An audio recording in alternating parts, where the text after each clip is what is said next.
చిన్నారులు మూడో భాగంలో మీరా తన బంతి మొక్కను 2 రోజులు పట్టించుకోనందున అది వాడిపోవడంతో చాలా బాధపడింది.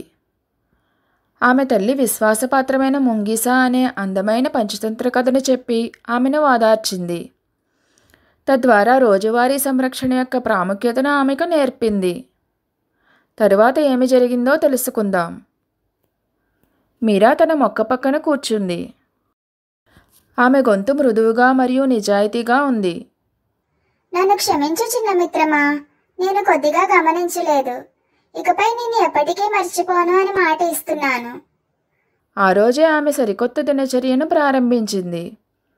దానికి మొక్కల సంరక్షణ సమయం అని పేరు పెట్టింది.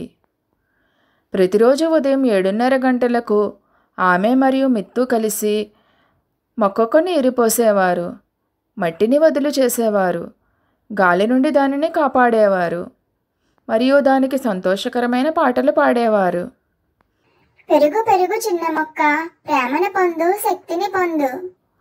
ఆమె తాను వేసిన చిత్రాలను మొక్కకు చూపిస్తూ పాఠశాలలో జరిగిన సరదా సంగతులు కూడా చెప్పేది.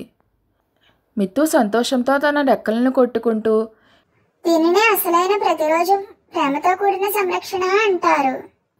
మొక్క బాగా పెరుగుతోంది. ఒక ఉదయం మొక్క నుండి ఒక చిన్న ఆకుపచ్చ మొక్క బయటికి తొంగి చూసింది. మీరా అద్భుతమైన తోటలో తర్వాత ఏమి జరుగుతుంది తెలుసుకోవడానికి తరువాతి భాగం చూడండి. ఈ కథ మీకు నచ్చినట్లయితే ఈ వీడియోని లైక్ చేయండి. మరిన్ని నేటి బాలల పంచతంత్ర కథల కోసం మా ఛానల్ని సబ్స్క్రైబ్ చేసుకోండి.